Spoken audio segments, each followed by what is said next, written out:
ওয়াকআপ নিয়ে আমি আর বলবো না, নতুন করে আমাকে বারবার ডোন্ট ইনসিস্ট মি। ওয়াকআপ আমাদের এখানে কোনো কোশ্চেন নেই। যদি ওয়াকআপ নিয়ে আন্দোলন করতে হয় দিল্লিতে যান, এখানে নয়। বাংলায় আপনাদের কোনো প্রবলেম নেই। মাদ্রাসা, মসজিদ, কবরস্থান, মুসলিমদের প্রপার্টিগুলো দখল করে নেওয়ার যে চক্রান্ত, সেই চক্রান্তের জন্য আইন পাস হয়েছে এবং তার জন্য আন্দোলন চলছে। আজকে 3 দিন ব্যাপী মৌলানাবাদ দরবার শরীফে ভারতবর্ষে সর্বপ্রথম ধর্ণা মঞ্চ তৈরি হয়েছে ওয়াকফ আইন প্রত্যাহারের দাবিতে। এবং আমরা এই আন্দোলন করতে গিয়ে এখনো পর্যন্ত শুধু কেন্দ্র সরকারের ভূমিকা আমাদের জন্য খারাপ বলবো সেটা নয়, পশ্চিমবাংলায় আমরা যখন র্যালি করতে গিয়েছি রাজ্য সরকার অনুমতি দেয়নি, ধর্ণা মঞ্চ করতে গিয়েছি অনুমতি দেয়নি, আমরা এই অনুমতি পাচ্ছি না। এবং যারা আন্দোলন করতে যাচ্ছে আমাদের ছেলেরা এই প্রশাসনের দ্বারা অ্যারেস্ট হচ্ছে। এইটা নিয়ে আর গুলোগুলি করবেন না, গুলোগুলি করবেন না। যদি করেন সবচেয়ে বড় শত্রু আমি হব। 15 তারিখের পরে কি 15 তারিখে কি রেজাল্ট হচ্ছে সুপ্রিম কোর্টে, সেদিকে আমাদের নজর থাকবে। আজকে যেহেতু আমরা রেজাল্ট পাইনি এবং এই আমাদের আন্দোলন ধর্ণা মঞ্চ আজ শেষ হলেও আমাদের জনসভা, আমাদের মিছিল, আমাদের স্ট্রিট কর্নার, প্রত্যেকটা আন্দোলনের যে প্রকল্প সেটা আমাদের অব্যাহত থাকবে। এবং 15 তারিখের পরে অল ইন্ডিয়া মুসলিম পার্সোনাল ল বোর্ডের সঙ্গে এবং তাদের সহযোগিতায় বিভিন্ন সংগঠন মিলে আগামী দিন আরাফের কি কর্মসূচি দাঁড়াবে সেটা আমরা ইনশাল্লাহ সেই সময় ঘোষণা করব। এনআরসি করে কেড়ে নেওয়া হচ্ছিল না, এনপিআর করে কেড়ে নেওয়া হচ্ছিল না, তো আমরা তো রাস্তায় নেমেছিলাম, আন্দোলন করেছিলাম। আপনাদের জন্য ডিসিশনটা আমায় নিতে দিন, আন্দোলনটা আমায় নিতে দিন। দেখুন, আমাদের ভারতবর্ষের আইনি ব্যবস্থাতেও এমন একটা সমস্যা হয়েছে, যে জজ ভালো রিপোর্ট দিতে পারে সে রাজ্যসভায় চলে যায়, না হলে কোনো রাজ্যের গভর্নর হয়ে যায়। এখন আমরা ওই ভয় পাচ্ছি যে এই পোস্টপোন করার পিছনে কি আবার এই যে বিচারপতি আছে রাজ্যসভা কি ডিল হচ্ছে কি না, এটা আমাদের একটা সন্দেহ হচ্ছে। এই যে স্থানীয় জনগণের মধ্যে এই যে আন্দোলনের প্রতি কি ধরনের সাড়া পাওয়া যাচ্ছে? মানুষ যথেষ্ট সচেতন, মানুষ বুঝে গেছে যে এখন একটা ব্যানারের ভিতরে আরএসএস এর পুরো একটা টিম বসে আমাদের শেষ করার শেষ মুহূর্তে চলে এসছে। সংখ্যালঘু মুসলিমরা পুরো সজাগ, কেউ ঘুমিয়ে নেই, আমরা যথেষ্ট সজাগ। না হলে এই ধর্ণা মঞ্চ 3 দিন 24 ঘন্টা সারা রাত দিন মানুষ এখানে ভর্তি থাকতো না। প্রশাসনের সহযোগিতা বলতে প্রশাসন এখানে ডিউটি করেছে, যারা আমরা ছিলাম, কিন্তু আমরা পারমিশন পাই। আমরা বোটঘাট করতে চেয়েছিলাম, যাইনি, এখানে দিয়েছে। আমাদের আগে এখানে র্যালি ছিল বসিরহাটে ওয়াকফ নিয়ে, পারমিশন দেয়নি।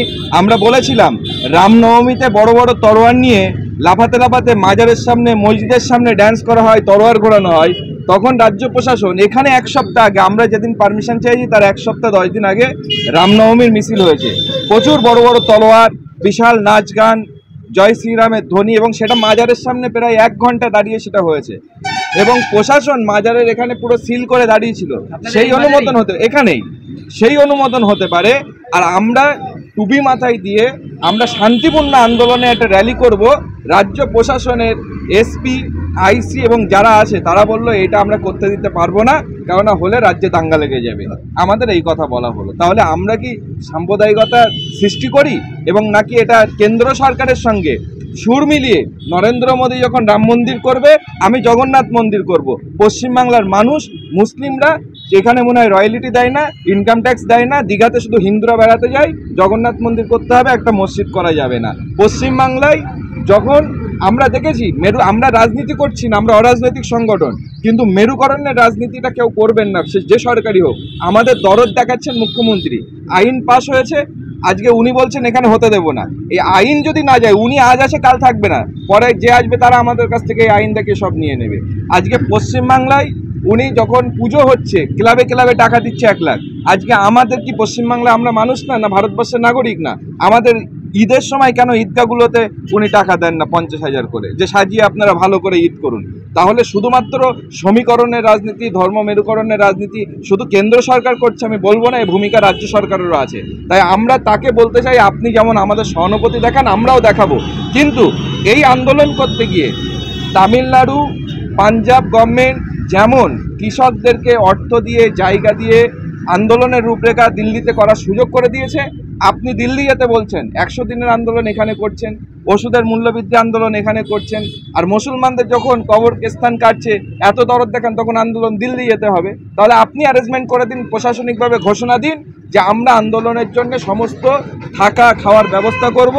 আমরা নিশ্চিতভাবে আশাবাদী, মুখ্যমন্ত্রী নিজেই বলেছেন যে গরু দুধ দেয় সেই গরুর লাত খেতে হয়, তা আমরা না এখন একটু লাথি মারছি, আপনি আমাদের অ্যারেঞ্জ করে দিন, আমরা সেখানে আন্দোলনের জন্য বলব। ভবিষ্যতে আর কি ধরনের কর্মসূচি গ্রহণ পরিকল্পিত? আজকে আমাদের ধর্নামঞ্চ শেষ, আমরা আগামী কাল থেকে আমাদের ব্লকে ব্লকে যেমন স্ট্রিট কর্নার চলছিল চলবে, এবং খুব তাড়াতাড়ি বসিরহাটের যে র্যালি আমাদের প্রশাসন হতে দেয়নি, আমরা প্রশাসনকে বলতে চাই এই র্যালি আমাদের হতে দিতে হবে। আমরা 1000 লোকের র্যালি করব বলেছিলাম, আমরা এই র্যালি আমাদের আরবে সাংগঠনিকভাবে আমরা চিন্তা করেছি 5000 লোকের র্যালি আমরা বসিরহাটে করব, এবং এই দরবার শরীফে সর্বদল সর্ব মতাদর্শের মানুষকে নিয়ে আমরা এখানে বড় জনসভা ইনশাল্লাহ 15 তারিখের রায়ের উপরে নির্ভর করে আমরা অপেক্ষা করছি, সেদিন করব। বাঙালি পরিযায়ী শ্রমিকদেরকে কুপিয়ে কুপিয়ে মারছে, বিভিন্নভাবে অত্যাচার করছে, প্রশাসন নীরব, কি বলবেন? দেখুন, এই প্রশাসন তো নিজেরাই সবকিছু করছে এখানে বসে। আপনারা দেখতে পাচ্ছেন পাকিস্তানের পতাকা টানাচ্ছে, তাকে ছেড়ে দিচ্ছে। এটা যদি একটা মুসলমান হতো তাহলে আজকে মনে হয় তাকে জঙ্গি বলে এই কাশ্মীরের ঘটনার সঙ্গে জড়িয়ে বাকি সংখ্যালঘুদের সন্ত্রাসবাদ বলে জায়গায় তুলে ধরতো। আজকে কিন্তু সেই জিনিসগুলো তারা না করে কি করছে, এই রাজ্য প্রশাসন তাদেরকে ছেড়ে দিচ্ছে, আবার তাদেরকে কেউ এসে গলায় মালা দিচ্ছে। আজকে বিরোধী দলনেতা বিধানসভায় বলছে মুসলিম সংখ্যালঘু নেতাদের ছুঁড়ে ফেলে দাও। আজকে সেই রাজ্য সরকার, তাদের কোনো ভূমিকা নেই। আজকে আমি খোবাইব যদি এই কথাটা বলি, এক্ষুনি বলবে আমি সন্ত্রাসবাদ, আমি এদেশের মানুষ না, আমরা দেশের জঙ্গি তৈরি করি। অতএব এই প্রশাসনকে আমরা ধিক্কার জানাই।